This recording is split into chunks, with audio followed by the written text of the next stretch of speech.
Hello student, चलो questions में क्या दिया हमने कि यहाँ पे electric field at a point associated with the light wave is given by E is equal to 200 into sin of 6 into 10 to 15 t plus sin into 9 sin of 900 into 10 to 15 t voltmeters. If the this light fall on the metal surface having work function 2.50, then maximum kinetic energy of photoelectrons will be.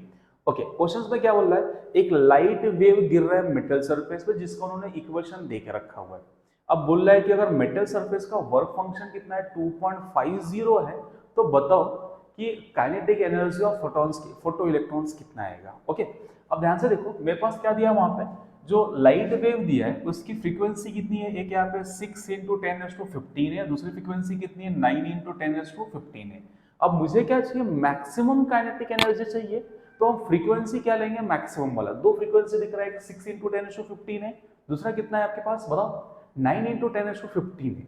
उसमें से हमें कौन सा लेना है, अगर मुझे kinetic energy minimum चाहिए रहता तो क्या था, मिनिमम फ्रीक्वेंसी। अगर मुझे मैक्सिमम काइनेटिक एनर्जी चाहिए तो इसमें से कौन सी फ्रीक्वेंसी लेंगे, मैक्सिमम वाला फ्रीक्वेंसी लेंगे। ठीक है, तो आप बोल सकते हैं मेरे पास जो फ्रीक्वेंसी इसमें ओमेगा दिया हुआ है, ओमेगा कितना आपके पास इज 9 into 10⁻15। ओके यार, साइन ऑफ ओमेगा टी होता है, तो ओमेगा कितना दिख रखा है अपने पास इज 9 into 10⁻15। यहाँ से हम फ्रीक्वेंसी निकाल सकते हैं, ओमेगा कितना ले सकते हैं हम लोग, 2/f is equal to 9 into 10⁻15। तो f का वैल्यू कितना आएगा 9 into 10⁻15 divide by 2 pi. Frequency मिल गया। अब मुझे डायरेक्टली फोटो इलेक्ट्रिक इक्वेशन में पुट करने से पहले मैं एनर्जी ऑफ फोटोन निकाल लेता हूँ, सो थोड़ी इजी रहेगा कैलकुलेशंस। तो एनर्जी ऑफ फोटॉन्स कितना होता है is h into frequency. h कितना दिया रहा है क्वेश्चन में आपके पास 4.14 इंटू 10⁻⁻15 इंटू ये वैल्यू कितना, फ्रीक्वेंसी कितना आपके पास 9 इंटू 10⁻15 डिवाइड बाय, लिख सकता है यहाँ पे divide by 2 pi. Okay, that is a divide by 2 pi. Okay चलो जरा कैंसिल कर ले, यहाँ से 2 से इसको कैंसिल किया, कितना आ रहा है ये इस 2.07। ठीक है, तो आपके पास आ गया यहाँ से इस 2.07 इंटू योर 9 और 10⁻⁻15 10⁻+15 क्या होगा, कैंसर, डिवाइड में कितना बच रहा है pi, pi is nothing but 3.14। Okay, पहले मल्टीप्लाई कर ले, 9 का मल्टीप्लिकेशन 9 7 जा 63 3 आएगा, 9 1 जा कितना आएगा आपके पास 900, तो कितना आएगा 6 एंड 9 2 जा 18, तो 18.63 डिवाइड बाय कितना आ रहा 3.14। ठीक है, आया यहाँ तक समझ में। अब इन दोनों को डिवाइड कर लेते हैं, तो डिवीजन के लिए आप क्या करो, यहाँ से इसको लिख दो, कितना हो गया ये 1863 डिवाइड बाय 314। इन दोनों का डिवीजन कर लो। ठीक है, तो इन दोनों का डिवीजन जो आएगा इट इज कितना आ रहा है डिवीजन, इसको मैं इसको कैंसिल कर लेता हूँ, आप कैलकुलेशन भी कर लेना। मेरे पास जो आंसर आ रहा है कितना आ रहा है ये 5.93 इलेक्ट्रॉन वोल्ट्स। ठीक है, आप मैनुअली करना, मैंने कैलकुलेटर यूज किया, आपको कैलकुलेटर यूज नहीं करना है। ठीक है, चलो अगर मैं मैनुअली करूंगा ना टाइम जाएगा। ठीक है, चलो डन यहाँ तक। तो मेरे पास एनर्जी ऑफ फोटोन मिल चुका है, यस हाँ। ठीक है, मैं कहीं कैलकुलेटर यूज करूंगा तो आपको उस पर ध्यान नहीं देना है। ठीक है, ओके फाइन। नहीं तो बोलोगे मास्टर कैलकुलेटर यूज कर रहा, हमें बोला मैनुअली करने के लिए, आपको एग्जाम देना है तो आपको मैनुअली करना ही पड़ेगा। इसको मैनुअली डिवाइड करो, बता सकते हो कि करना कैसे, दैट्स ऑल। ठीक है, अब डिवीजन आपको आता है, पहले 2 से डिवाइड करो फिर डिवाइड करो। ठीक है डन। चलो मेरे पास एनर्जी कितना आ गया, एनर्जी फोटोन इतना आ गया।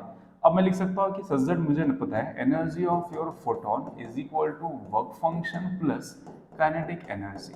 तो काइनेटिक एनर्जी का वैल्यूज कितना आएगा, energy of photon minus work function. Energy of photons कितना अपने पास इस 5.93 माइनस वर्क फंक्शन कितना दिया आपके पास 2.50, तो 2.50 इसको सब्ट्रैक्ट कर लो, कितना आएगा यहाँ पे ये 3 आएगा, ये कितना आएगा आपके पास 4 एंड इट इज 3.43।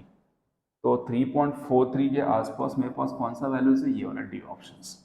चलो क्लियर समझ में। ओके, इस क्वेश्चन में मेन ट्विस्ट कहाँ पे था कि यहाँ पे 6 into 10⁻15 और 9 into 10⁻15 में से कौन सा वैल्यू लेना है, आ रहा कौन सा में।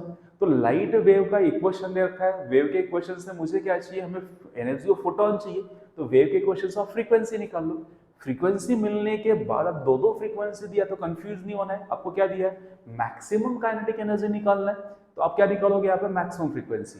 इस इक्वेशन के हिसाब से देखो दो फोटोन है यहाँ पे, आप क्या बोल सकते हो यहाँ पे दो फ्रीक्वेंसी, मतलब इस लाइट वेव के इक्वेशन के अंदर दो फोटोन के इक्वेशन है। तो ये हो गया, आप बोल सकते हो ये फर्स्ट फोटोन का इक्वेशन और ये सेकंड फोटोन का इक्वेशन। मतलब क्या दिखा रहा है यहाँ पे, दो फोटोन गिर रहे विद डिफरेंट डिफरेंट फ्रीक्वेंसी। अब मुझे maximum kinetic energy of electron चाहिए तो मैं मैक्सिमम फोटॉन्स ले लूंगा, मैक्सिमम फ्रीक्वेंसी ऑफ फोटॉन्स। ठीक है, तो मुझे मैक्सिमम फ्रीक्वेंसी कितना 9 × 10⁻15 सिलेक्ट किया, एनर्जी ऑफ फोटॉन्स कैलकुलेट किया मैंने यहाँ से, निकलने बाद फोटो इलेक्ट्रिक इक्वेशन में सब्स्टिट्यूट करके काइनेटिक एनर्जी मिल गया। ठीक है, चलो कभी भी आपको ऐसा इक्वेशन दिखे तो आप समझ जाना है कि यहाँ पे अगर दो साइन टर्म्स लिखे या दो कॉस टर्म लिखे हुए तो आप बोल सकते हो यहाँ पे या तो साइन कॉस दोनों में से कोई भी एक लिखा हुआ है, तो आप बोल सकते हो यहाँ पे इस लाइट के इक्वेशंस में क्या दिखा रहा है, दो फोटोन शो कर रहा है। ठीक है, अब उसमें से आपको क्वेश्चन के रिक्वायरमेंट के हिसाब से कौन सी फ्रीक्वेंसी लेना है वो डिसाइड करो। क्लियर, चलो समझना है यहाँ पे। Thank you for watching.